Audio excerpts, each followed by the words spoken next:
Bem, vamos começar uma palavra de oração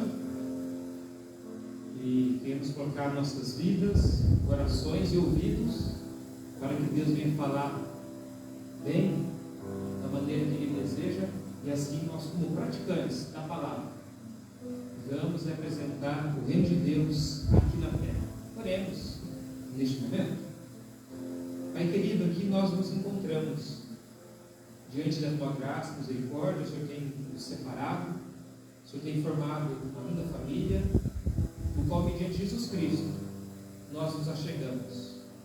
Através da Tua palavra nós somos fortificados, o Espírito Santo que nos regenerou. Todas nossas vidas para o uso exclusivo do Senhor. Cada momento que nós nos ajuntamos é uma reunião solene. Aqui, ó Deus, como casa de oração, que nós nos equipamos, aprendemos mais. Nos ajude, ó Deus, a proclamar a verdade do Teu amor e da Tua justiça. E diante da pessoa de Jesus, que nós pedimos todas essas coisas. Amém.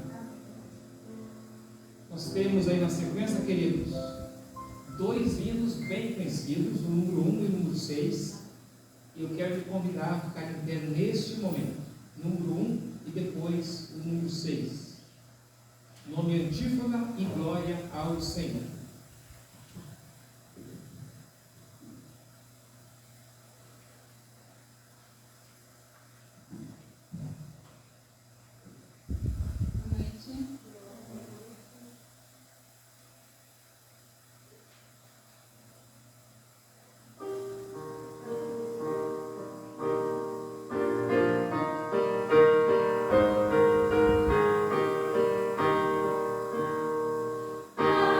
Ah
o texto aqui de Mateus, capítulo 5, versículo 6.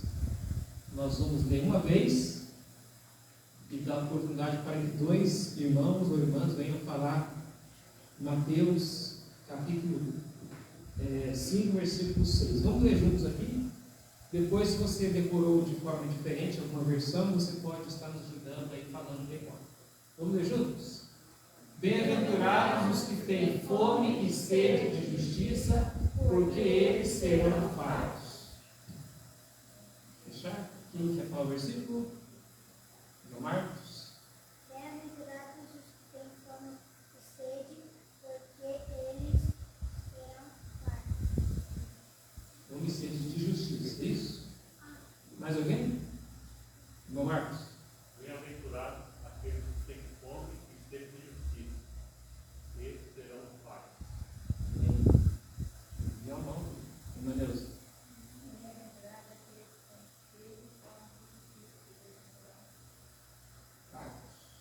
Muito bem, nós podemos sentar-se. O bom é que na próxima semana, se assim mesmo permitir, então nós já vamos depois aí na sequência. Então hoje nós vamos falar sobre justiça, ou seja, desejo ardente por essa prática, entendendo que a Bíblia fala sobre este assunto. Então aí fica sempre o desafio de sermos norteados, abençoados, guiados pela santa palavra de Deus. Então o povo de Deus tem uma grande vantagem. Como devo agir? Então nós nos aconselhamos mutuamente, mas praticamente todo o conselho que nós vamos dar, tudo que nós devemos praticar, nós sabemos que a Bíblia ela já registra o nosso caráter e o nosso andar cristão. Então como é bom conhecer, decorar e aplicando a boa palavra do nosso bom Deus. Fica aí o convite, agora avisos para quarta-feira. Você está aqui conosco na próxima quarta, 7h30 ou 19h30 da noite. E aí o nosso culto é duração de 1 hora, intercessão especialmente por missionários, pedidos pessoais e aquilo que Deus tem nos orientado, vários textos, com breves explicações e aplicação sobre a oração. Então nós investimos a maior parte do culto de quarta-feira para a oração e você é convidado a unir força, estar presente conosco nessa batalha, nesse ministério de intercessão. Se você não pode estar, porventura, deixe o seu pedido. Esteja aí nos ajudando nessa questão. Aos domingos de manhã, nossa escola bíblica dominical. Também que, consequentemente, todo domingo na parte da manhã. Nosso aula começa às 9h e pelo menos até 10h30. É o nosso estudo aí da palavra do nosso bom Deus. Então venha, participe e convide a outros para a escola bíblica dominical. E cultos como esse aqui à noite. E outros cultos que serão avisados quando houver, seja das mulheres, acontecendo também com os adolescentes, jovens e adolescentes. Na sexta-feira, a partir de 4h30, 16h30, um convite aqui para a igreja. Tá bom? Em questão da arrumação da igreja. Na próxima sexta-feira, 16h30. E agora nós vamos orar, nós queremos interceder pelos missionários, pela nossa grande nação e também aí pela a igreja, que venhamos efetuar o nosso ministério, o nosso chamado. Somos chamados para servir e obedecer ao nosso bom Deus. Então nós queremos considerar missões, o nosso Brasil aqui é a nossa igreja. Chama a nossa Epidemia, que é perto do celular, faça essa oração, interceda por missões, o nosso Brasil é a nossa igreja. Oremos. Santo Deus, Pai querido, obrigado, Senhor, por mais essa oportunidade de estar aqui na Tua casa. E nesse momento, Senhor, te pedir mais uma vez por missão, ó Pai. Assim como o Senhor usou homens ali no passado, Senhor, como aprendemos hoje, para sair de sua terra natal e para um lugar tão desconhecido, ó Pai, falar da Tua palavra, o Senhor possa estar usando as nossas vidas, Senhor, para falar também de Ti, as pessoas que estão perto da gente e as que também se encontram distantes. Senhor, já tem levantado pessoas, ó Pai, que nós, com o nosso coração aberto, possamos estar contribuindo, ó Pai, ajudando, ó Senhor, eles financeiramente, em oração, para que a tua palavra, Senhor, seja levada a todos. É o que te pedimos e te agradecemos em nome do teu Filho amado Jesus Cristo. Amém. Amém. Amém. Então, voltando aí só avisando sobre a nossa escola bíblica dominical, nós deixamos às vezes alguns artigos de referência para os irmãos e também convidando você a assistir algum documentário, algum filme. E aqui fica a recomendação sobre o missionário William Carey. E se você tiver mais tempo ainda, estude e veja também sobre Moody, D.L. Moody, ou Ganhador de Almas. Isso fala sobre missões e fala da expansão do Evangelho. E aqui nós estamos estudando na parte da manhã do domingo como chegou até o Brasil, até a nossa nação, os primeiros batistas. E aí você vai entendendo o fator histórico. A paixão, o amor de Deus colocado nesses corações e como eles divulgaram, espalharam a boa palavra do nosso bom Deus. Então fica aí esse desafio. Oração aí específica sempre pelos missionários. Oramos pelo pastor Roberto Bosch, dia 20 de dezembro, programado o retorno dele ao nosso país, ele ficando aí pelo menos 4 meses. A Ana voltando dia 18, não é? E oramos aí sempre pelos enfermos, vários pedidos que chegam até nós. Então queremos interceder. Assim como por Ero e Ana Paula. Então fica aí esses pedidos principais aí de oração de ministério. Nós vamos ter agora o cântico quebrantado. A igreja coloca-se em pé também. E no cântico quebrantado.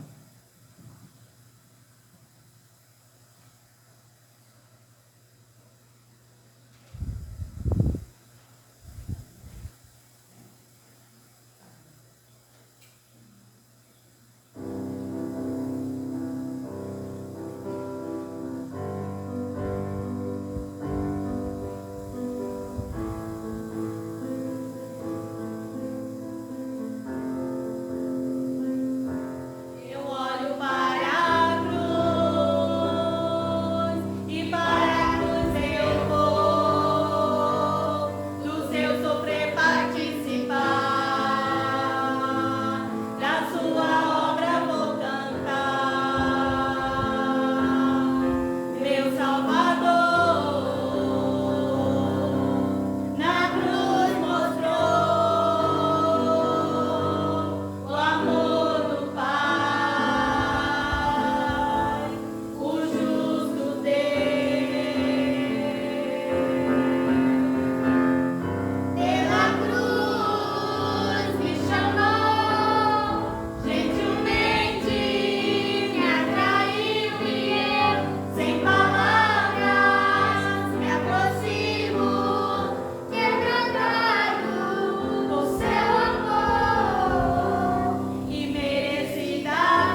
Vamos para o texto aqui principal de Mateus, capítulo 5, o versículo 6.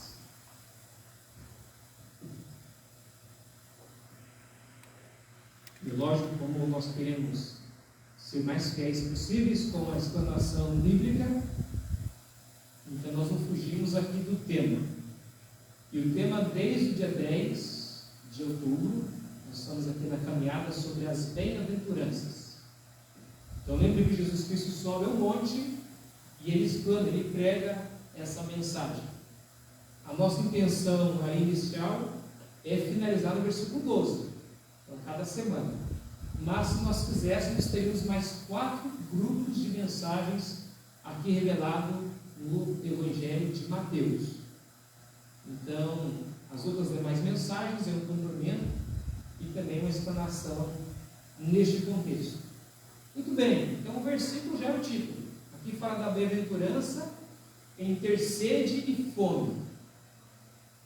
Porém, a Bíblia complementa aqui falando de justiça. E após a cada bem-aventurança, há promessas e o complemento. Agora fica aí a questão, né, do que acontece no mundo físico e a comparação sempre no contexto espiritual. Então, o que significa termos essa fome e essa sede de justiça? E aí precisamos estudar e entender um pouco mais do que é a palavra justiça. E aí nós vamos aplicando durante a mensagem, se nós nos enquadramos tendo esse ardor, esse desejo, no qual o justo, no qual os que pertencem ao reino de Deus são convocados a ter essa fome e essa sede aí tão clara nesse aspecto físico. Agora, se formos olhar na questão literal, eu não sei o quanto você, na sua experiência de vida, veio a passar fome por algum motivo. Mas quero crer que ninguém que foi privado por longo período de tempo de se alimentar, de saciar, por escassez mesmo, por faltar alimento. Eu não sei o seu contexto de vida, mas quero crer que você não ficou por muito tempo com fome, e não aquela fome porque você se privou em jejum, em oração, e talvez não aquela fome porque você tinha que fazer ali um exame, um teste físico. Mas, amados, há aquelas pessoas que sentem tanta fome que chegaram a desmaiar. Aqueles que se encontram em situação tão difícil na escassez, que chega a morrer de fome, literalmente. E eu creio que você não conhece alguém que passou por essa condição. Mas aqueles grupos que durante a história eles foram mais assim, suscetíveis, vulneráveis à privação de alimento.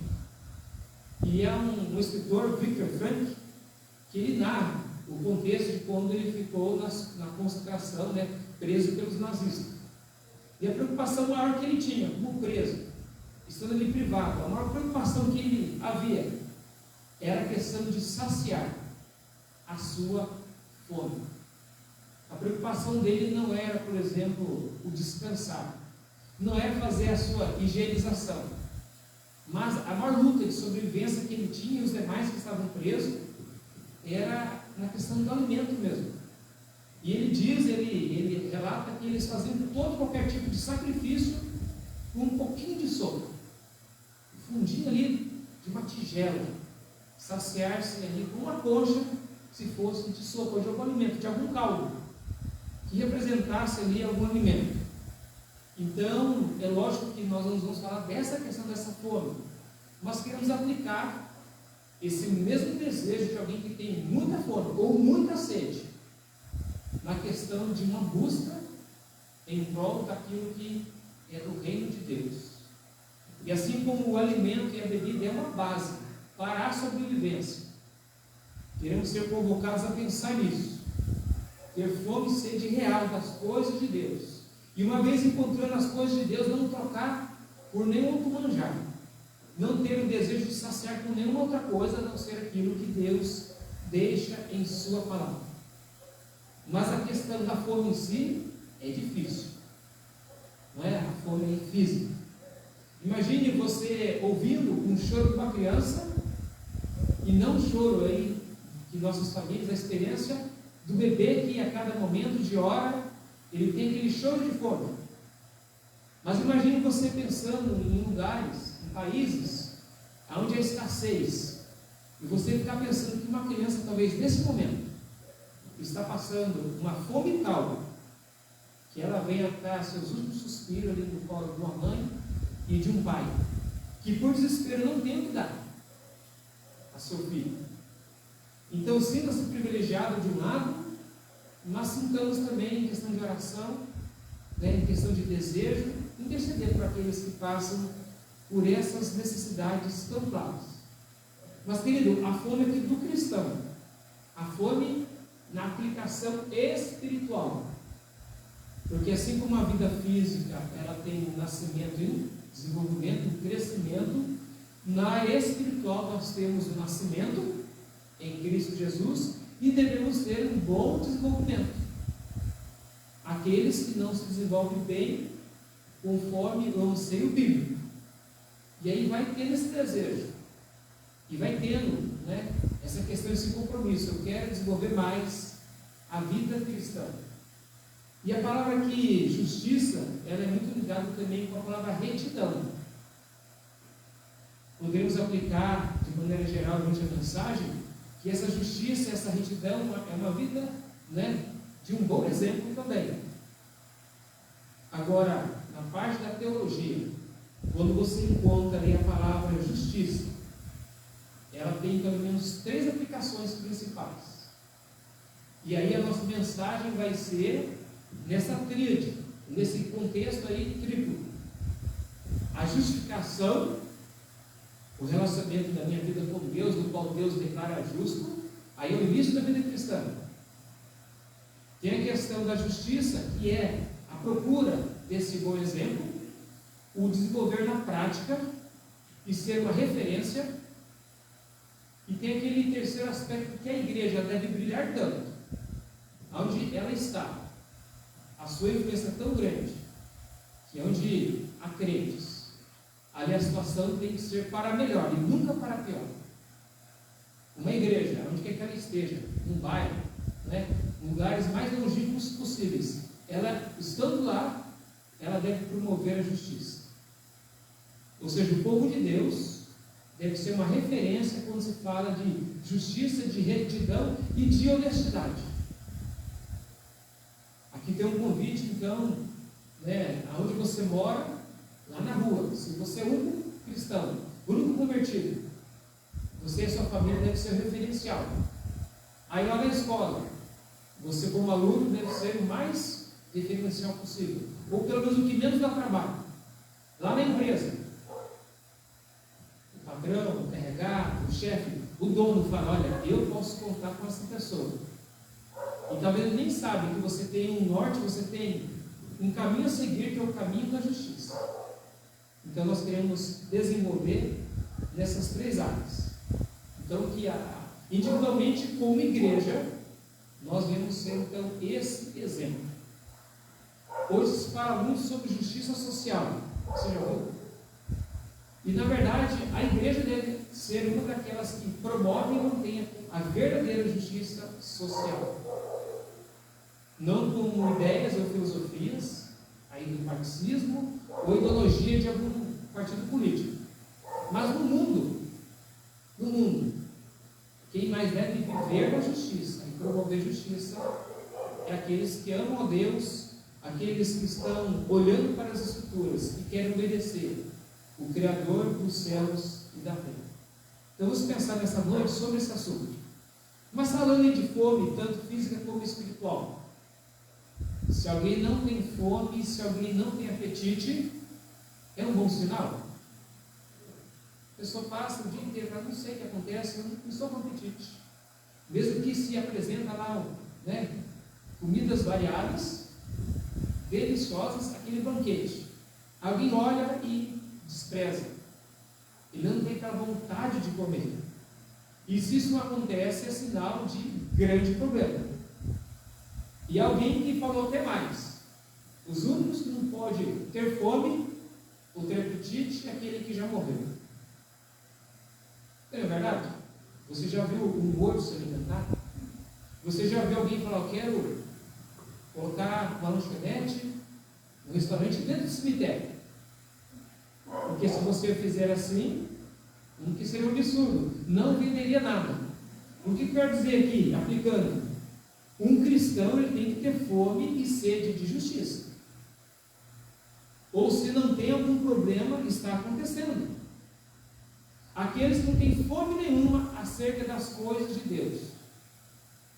Há pessoas que quando você vai falar das Escrituras, contar um milagre, você vai compartilhar um versículo, você se oferece para orar, a pessoa fala, não quero. Eu não acredito. Eu não acredito em Deus. Eu não acredito no cristianismo. Eu não quero saber, e eles falam de religião. Eles não atentam nada sobre aquilo que é da parte espiritual. Aquilo que vem de Deus não atrai essas pessoas. E por que muitos se encontram nessa situação? Porque a Bíblia diz que há aqueles que estão mortos espiritualmente.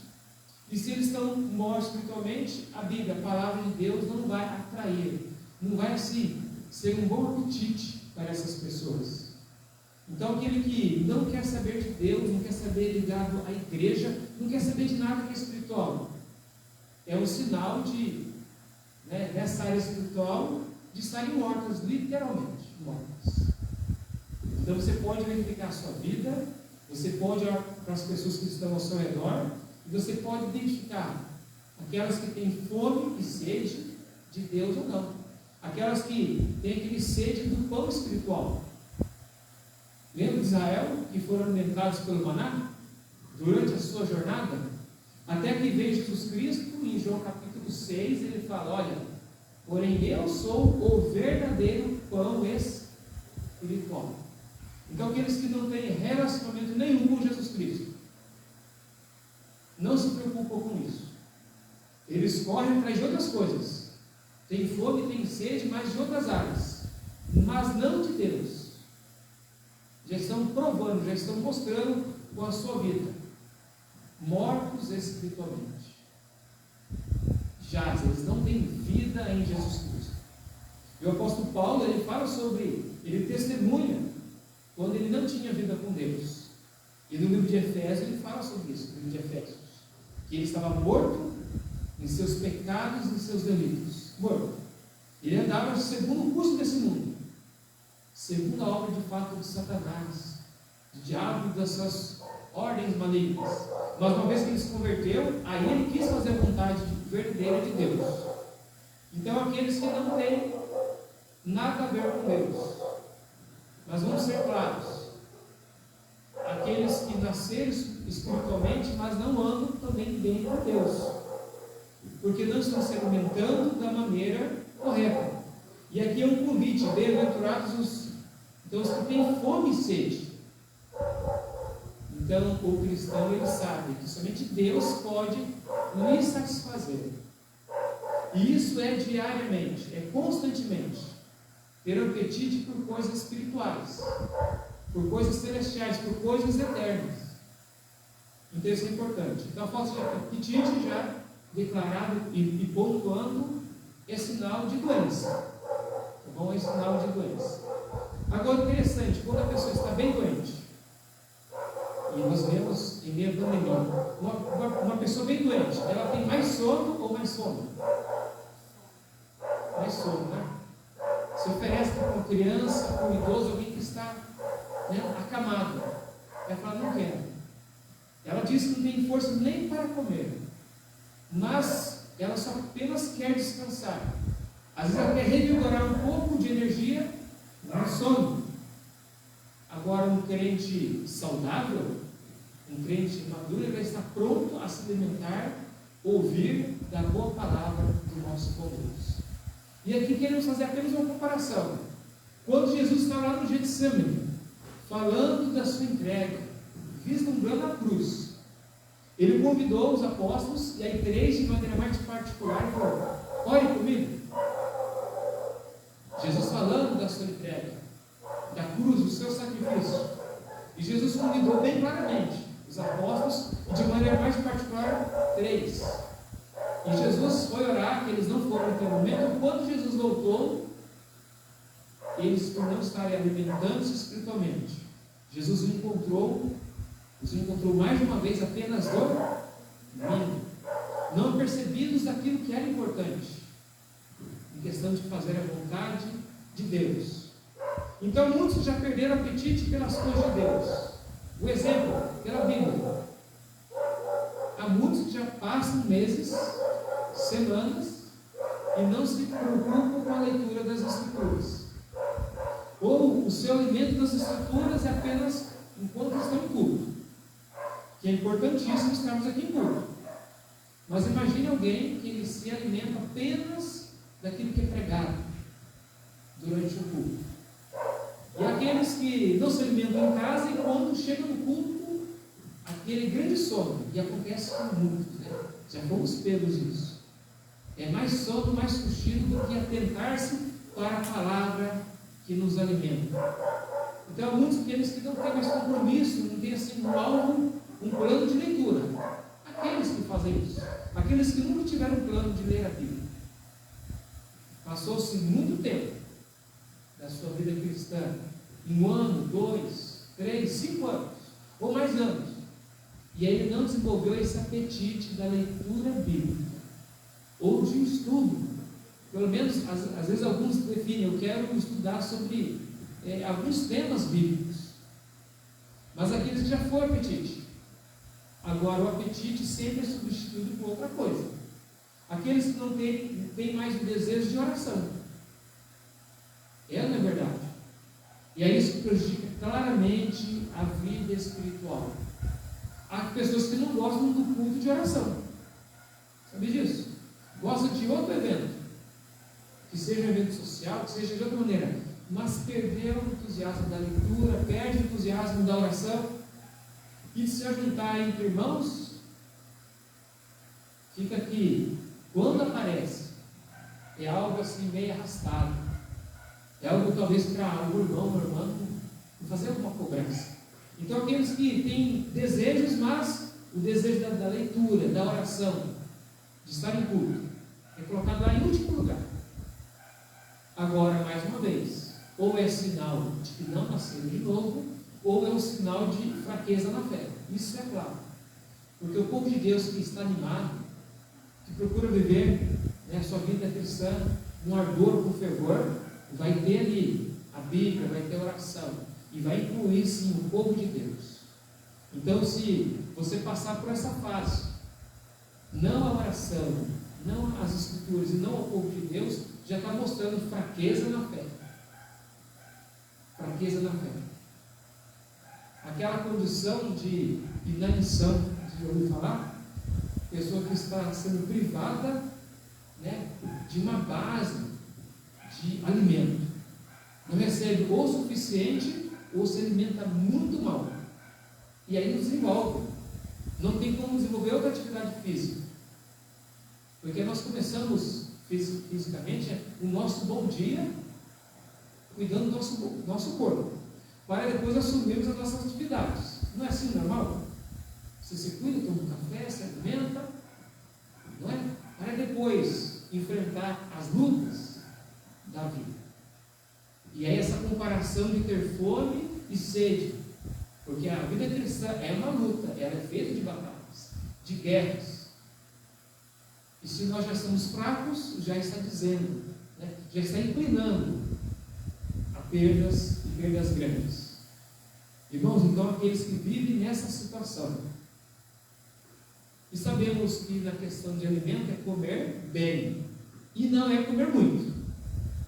Você concorda comigo? Aqueles que comem muito, mas o comer muito não significa saúde. Comer muito.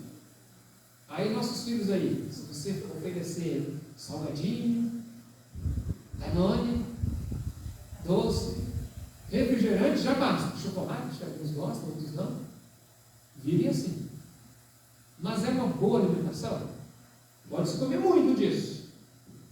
Mas o muito comer não é exemplo de uma alimentação saudável, equilibrada.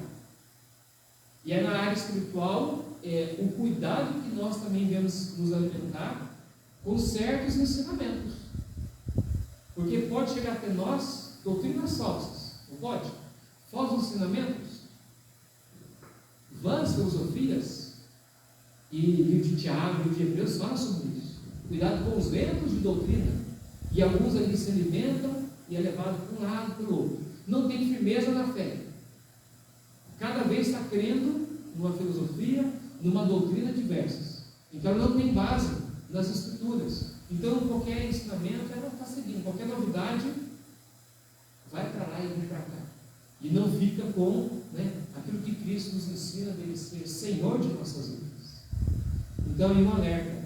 O apóstolo Paulo, os demais apóstolos, sempre orientado, cuidado com doutrinas, com heresias, aquilo que lhe afasta a pessoa maravilhosa do Senhor Jesus. Jesus deve ser o Supremo. Então não se alimentar, não ler, não orar, e ainda isso apresentar falsos ensinamentos, isso é terrível. Porque é perigoso não se alimentar, mas é perigoso se alimentar e ali aquele alimento estar estragado, contaminado, vencido, ou um alimento que é considerado como venenoso. Não faz mal para a saúde? É melhor não comer do que comer algo que aí em segundos e minutos vai mostrar que isso fez mal. Então muitos não se alimentam ou se alimentam mal na questão espiritual. Mas Hebreus 5,14 é um convite. Mas o mantimento sólido ou bom mantimento é para os aperfeiçoados, ou uma versão perfeitos, os quais em razão de costume. Alguns têm os seus sentidos exercitados, e aí eles podem discernir tanto o bem como o mal, por conhecer as Escrituras. Hebreus capítulo 5, versículo 14. Então, nossa vida cristã é um desenvolvimento naquilo que Deus apresenta na palavra, mas tem aquela nossa responsabilidade pessoal. Eu quero aprender mais das Escrituras, eu quero me envolver mais com aquilo que Deus nos deixou, com a revelação das Escrituras. Então é importantíssimo isso. O crente maduro, o crente que cresce, ele se envolve então com bons alimentos, alimento da palavra do nosso bom Deus. Então devemos procurar nos alimentar daquilo que Deus tem nos concedido. Agora um crente que fala, não preciso mais, eu estou cheio, eu já recebi o suficiente. Alguém que não queira aprender mais pode mostrar também um orgulho espiritual. Vai surgir uma série de mensagens, a classe da escola dominical, ou vai ter conferência sobre tal assunto. Alguém fala isso, eu já aprendi, não preciso mais, não quero, não preciso, eu quero, aí conforme ele mesmo ali quer planejar. Mas o verdadeiro Filho de Deus, ele vai ter sempre sede. Ele vai querer aprender, reaprender até assuntos que ele já estudou, que ele sabe, mas ele quer aprender mais, ele vai ter sempre aquela fome verdadeira. Em Lucas capítulo 1 fala daqueles que tiveram algum orgulho de não querer aprender mais, acharam-se já saciados. Fala do ministério de Jesus e falando sobre profecias do Antigo Testamento. Encheu de bens os famintos e despediu vazios os que se achavam ricos. Lucas 1,53. Então, se você fala assim, eu quero mais da tua palavra, eu quero obedecer mais, então você se coloca em humildade, como aqui o contexto fala. Deus, Jesus Cristo, o Espírito Santo sempre vai nos convencer, sempre vai ter o que nos ensinar. Então, a nossa fonte é a palavra do nosso bom Deus. E para o crente, então, isso é tão importante. Quero fazer uma comparação. Encontra uma pessoa faminta, com o estômago ali, fazendo barulho, roncando. Aí você traz essa pessoa e fala, olha, eu vou lhe satisfazer, aqui é uma ilustração, tá, irmãos? E aí você mostra uma bela flor, e fala, olha para essa flor, para a beleza dessa flor, até você ficar alimentado, saciado. Ou ouça essa bela música. Eu vou lhe contar uma bela história, mas a pessoa está com fome. Vai satisfazer? Então nem toda a beleza de uma música, da natureza, nem mais a bela história vai saciar aquele que está com carência na questão de fome. E na questão espiritual há muitas coisas que talvez nos são oferecidas para nos saciar de maneira momentânea. Mas o cristão verdadeiro não vai se enganar. Ele vai saber que diariamente, constantemente, o que vai alimentar é a palavra de Deus. Mediante muitos atrativos que há no mundo, ele sabe que nada vai substituir na questão espiritual a sua vida com Deus. Então, o que nós vamos aprender para aquele que quer mesmo crescer espiritualmente? Sobre a questão do convite do versículo aqui 6. Bem-aventurados que têm fome e sede de justiça. E a palavra justiça, ou justificação, é um primeiro entendimento para um crente maduro. Justificação é alguém que ele vai entender lendo as Escrituras que ele não merece a salvação. Por sermos pecadores, por sermos inimigos por natureza, nós não merecemos bem nem graça nenhuma. Mas nós somos aceitos por um Deus que tanto nos amou.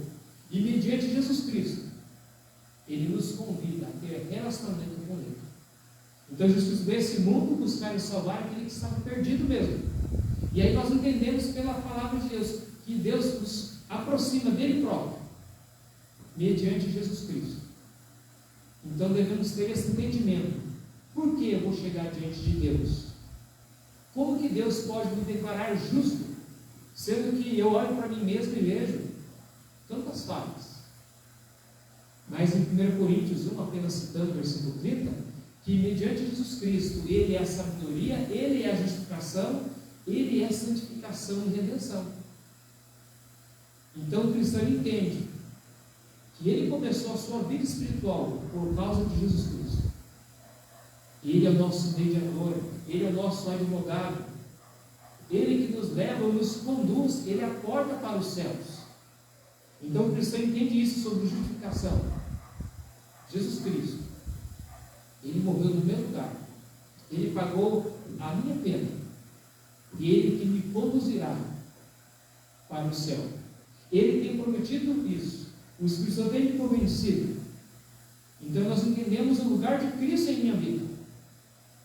Então Ele é justo, Deus é justo e justificador daquele que olha para Jesus Cristo e deposita fé nele. E aí nós entendemos isso em toda a história da humanidade. É Deus quem justifica, é Deus quem declara justo. E assim que acontece também no tribunal, não é? Lá o juiz, se ele é um justo juiz, ele que pode declarar justo ou condenado. Mas Deus tem dado um destaque. Aqueles que se aproximam, né, pela cruz, acabamos de cantar, pela cruz me salvou. É pela graça. É impressionante esse amor de Deus. Fomos comprados por bom preço. Preço do sangue de Jesus Cristo lá no Calvário. E aqui é interessante. O crente que não desenvolveu a sua vida cristã, ou o crente que é maduro, no olhar de Deus, ambos são considerados justos.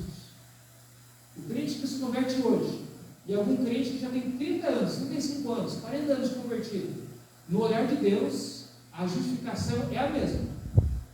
O desenvolvimento não é, mas a declaração que Deus está, olha, eu estou me chamando, né, para as mansões celestiais. A promessa de salvação é a mesma. A promessa de justificação é a mesma. Porque só somos chamados mediante Jesus Cristo. Então a criança, o jovem adulto, aquele que se converte, ele se alimentou do pão da vida. E lá em Isaías 55 há esse convite, não é? E em Apocalipse 22 fala também aquele que tem sede, fome, venha e beba de graça. E é pela graça em Jesus Cristo. Então isso é importante. A vida cristã começa na regeneração e junto fala sobre a declaração de sermos justos. Então isso nos alegra. Saber que Cristo declara, Ele não muda. Uma vez convertido, Jesus fala, é declarado justo. É Deus quem vê Jesus Cristo em nossa vida. Então isso é uma certeza, uma convicção, é um descanso. Mas não somente saber que fomos salvos em Jesus Cristo. Sabemos que fomos perdoados, mas assumirmos o nosso papel no reino de Deus. E aqui esse texto está falando disso também. Não ter essa fome como uma criança, aquele que nasceu. Então temos fome e sede de justiça na questão de permitir ou ter o desejo de ter uma vida transformada diariamente. Jesus Cristo olhou para os apóstolos, Jesus Cristo olhou para os discípulos e falou o seguinte em Mateus 5, versículo 20, né? Aí está bem próximo. Porque vos digo que se a vossa justiça não excederem muito a dos escribas e fariseus, jamais entrareis no reino dos céus. Os fariseus, os saduceus se achavam os melhores da época, se colocavam muitas vezes como líderes, mas eles não tinham relacionamento com Deus verdadeiramente. A prática de vida deles mostrava que eles só falavam de boca, mas o coração deles estava longe de Deus, até que eles passassem pela conversão. E Jesus está dizendo, olha, está vendo aqueles que se dizem já pertencentes, né, no grupo de Deus? Eu lhes convoco a que vocês terem as suas obras, a transformação clara, evidente, de que vocês pertencem ao reino dos céus ou ao reino de Deus. Então esse ponto aqui é falar que na prática nós temos prazer nas coisas de Deus. Então, o segundo ponto. O primeiro é ser declarado justo. O segundo é mostrar que nós somos nova criatura, que nós temos novo coração, que nós temos novos apetites, que o nosso coração está nas coisas dos céus, e nós fazemos de tudo para promover o reino de Deus. Então, o cristão que tem sede aqui e fome, ele tem fome e sede daquilo que é bom, aquilo que é justo. Ele sabe que Deus o separou para si, e ele quer viver separado para Deus nesse mundo que jaz no maligno, nesse mundo que há muitas perdições, corrupção. E o desejo dele é ser diferente, para ser usado nas mãos de Deus. Então todo dia nós devemos acordar com esse senso: Senhor, me ajude a ser diferente. Em Salmos 42, 2, o salmista diz assim: a minha alma tem sede de Deus, do Deus vivo. Ou seja, ele continuamente relaciona-se com o Senhor. Ele se aproxima diariamente.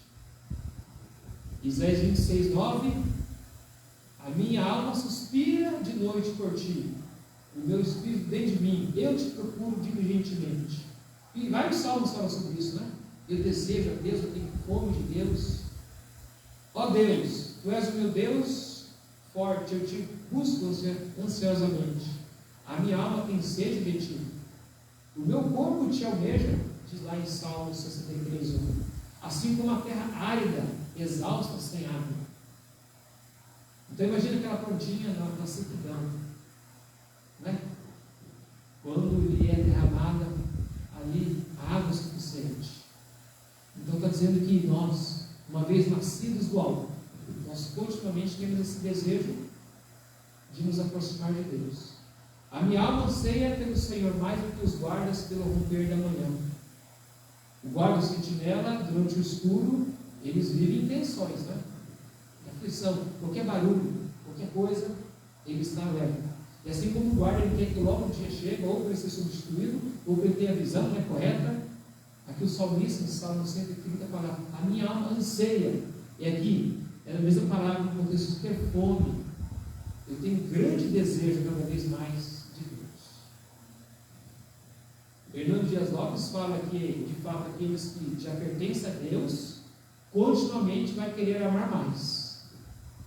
Continuamente vai querer orar mais. Vai querer se alimentar cada vez mais da palavra de Deus. A palavra de Deus, aquilo que é de Deus, a Bíblia coloca assim, né, que ela é mais doce do que o mel e o destilar dos favos. Até tem um livro, né, o Cântico que fala sobre isso. Os profetas falavam: achei as tuas palavras ou tua vontade e logo as comi. Então, ter Deus, ter a palavra e buscar a oração é um sinal correto. E falando de alimentar-se, né, o nosso alvo é Jesus Cristo. E Jesus, lá em João capítulo 4, ele para com os apóstolos. Eles foram comprar comida, né? Eles vão a um lugar distante e voltam, oferecem comida logo para Jesus, e ele está conversando com a mulher samaritana, e Jesus fala assim: a minha comida, ou a minha bebida, consiste em fazer a vontade daquele que me enviou e realizar a sua obra. Jesus Cristo tinha mais a preocupação em fazer a obra de Deus do que consigo próprio. Por isso que ele veio este mundo. Então, a nossa prioridade qual é? Satisfazer primeiro o físico, a carne, ou o espiritual? Quão bom seria se nós pudéssemos falar sempre e viver isso? Que a nossa maior fome é fazer a vontade de Deus. A nossa maior necessidade é de agradar a Deus e nos afastar das oferendas que o mundo tem. Não é assim? Então, nossa alma tem que ter sede de Deus. E Jesus falou: eu sou o pão da vida. O que vem a mim jamais terá fome. O que crê em mim jamais terá sede. Aqui em João 6, 35. Então, aqui o ponto de saciarmos constantemente em Deus. E por último, sermos um referencial. E como eu já citei, devemos nos desenvolver, e aonde há justiça verdadeira, ali deve ter um crente, um convertido do lado daquilo que é correto, daquilo que é justo, daquilo que é bom. Então, quando fala de justiça, de retidão, aqui ela é essa prática perante a sociedade, perante as demais pessoas. Qual é a nossa opinião sobre vários assuntos que há no mundo? Uma coisa é, o cristão ele sempre vai ser norteado pela Bíblia e ele vai abominar o mal. Ele nunca vai estar do lado da corrupção. Ele vai declarar e vai querer fazer o que é certo. E aí em todas as áreas, na família, na sociedade.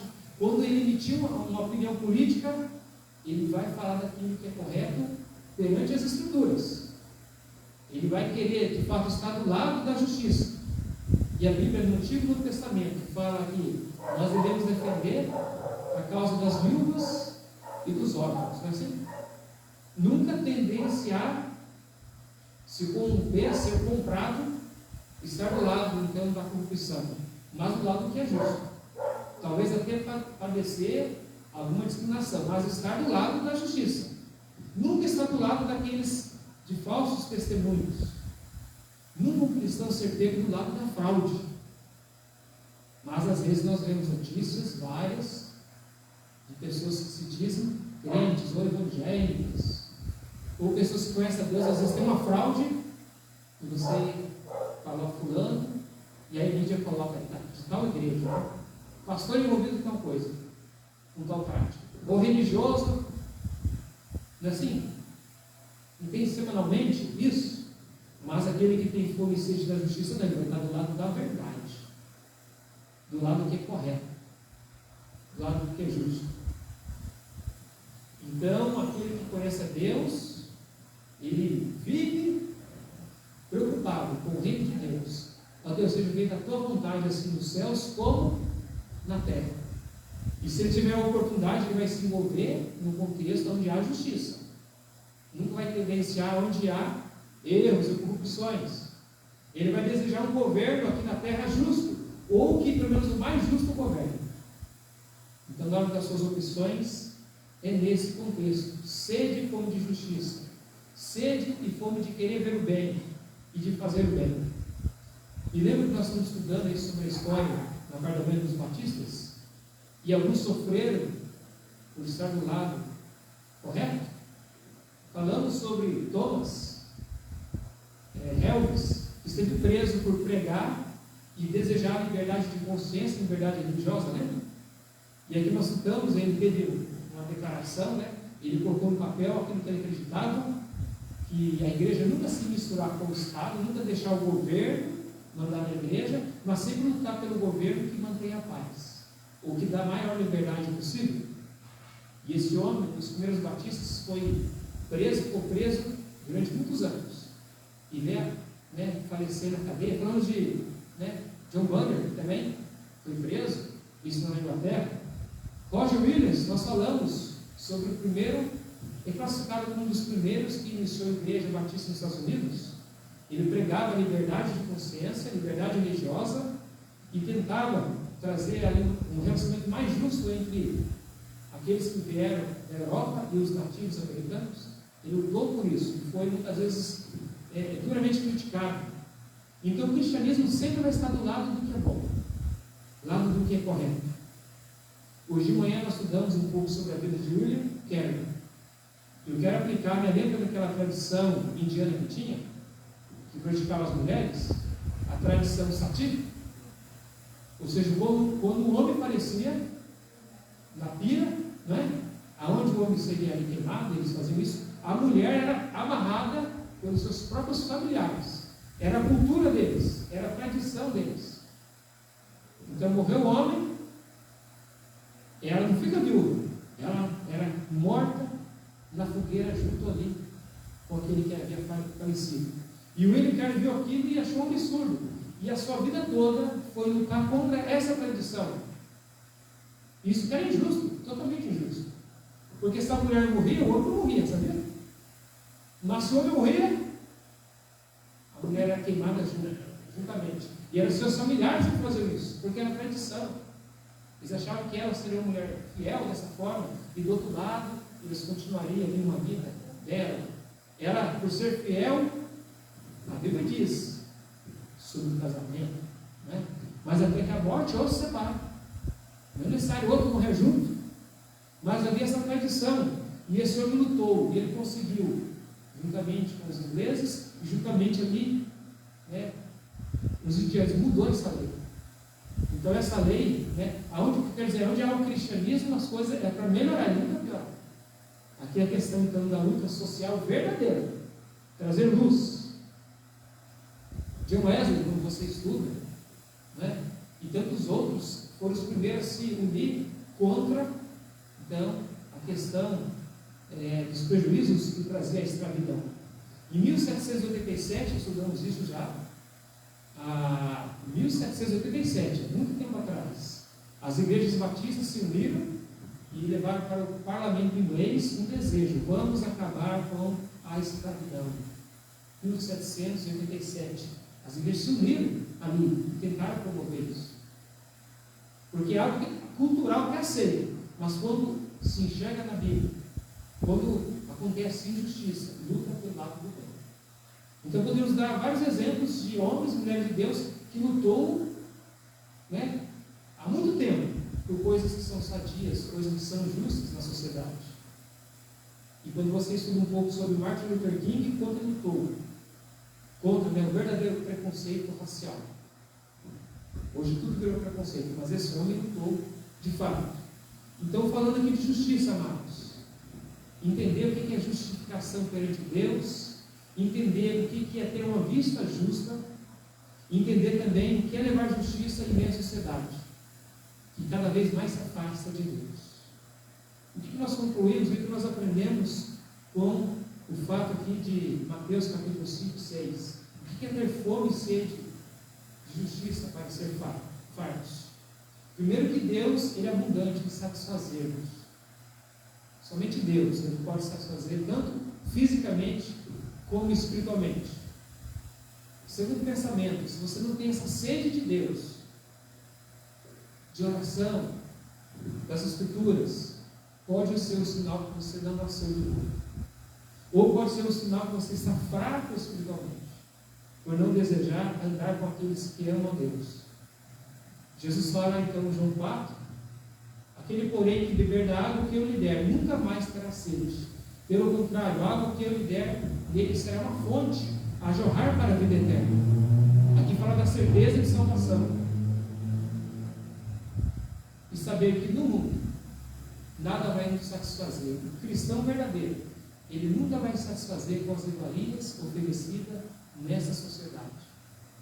Mas teremos atitudes boas de estar do lado do bem, do lado que é correto. Então, amados, entenda o que é justificação, entenda que nós devemos andar no caminho correto. E quando tivermos que tomar uma decisão, um movimento até que seja social, olha a Bíblia, o que ela fala do que é correto, o que ela fala de transparência, e o que a Bíblia fala de honestidade. Porque a igreja, durante os séculos, ela sempre lutou do lado do bem, ela promoveu o bem. Vamos orar com esse um texto que Deus vem aplicar em nossas vidas? Santo Deus, eu tenho nos convidado a olhar esse texto que nós acabamos de estudar, Mateus, capítulo 5, versículo 6, possamos entender como é precioso Jesus Cristo em nossas vidas. Somente Ele nos conduz aos céus. Mas enquanto nós vivemos aqui, Deus, nós pertencemos ao Teu reino e devemos promover justiça e retidão. Que nos ajude a tomar decisões, que nós possamos ser referenciais daquilo que é santo, aquilo que é justo, aquilo que é bom. Que nós jamais venhamos a nos omitir. Nós sabemos que há os pecados de omissão, de que é saber fazer o bem, mas não praticar, é silenciar perante uma injustiça. Nos ajude a interceder para que a nossa vida, de maneira particular, a nossa família, a nossa igreja, ela venha lutar, ela venha, Deus, se posicionar naquilo que é correto. Correto do que se fala sobre a família, do que fala, Deus, das conquistas honestas durante essa vida. Jamais nós venhamos a estar lameado, estar envolvido e sermos a Deus mau testemunho. Nos ajude a ter uma vida justa e boa. Nos dê essa clareza de vida. Nos ajude a ser sustentado pela palavra do Senhor. E em nome do Senhor Jesus nós oramos e agradecemos. Amém. Quero encerrar voltando aqui para o hino número 1. E assim nós vamos finalizar o hino.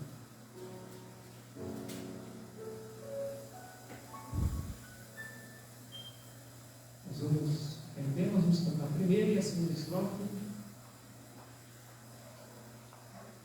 do hino. A Ti, ó Deus, fiel e bom Senhor.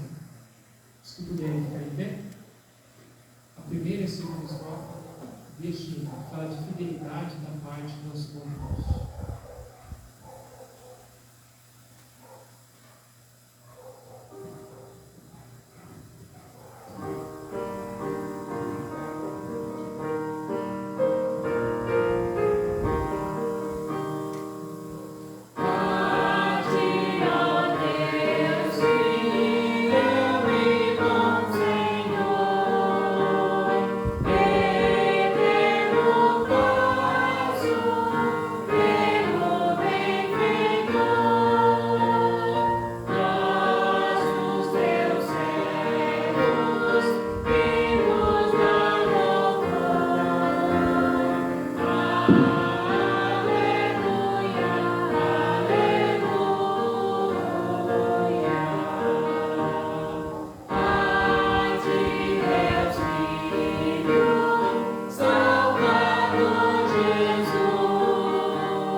Oração silenciosa, finalizamos este culto.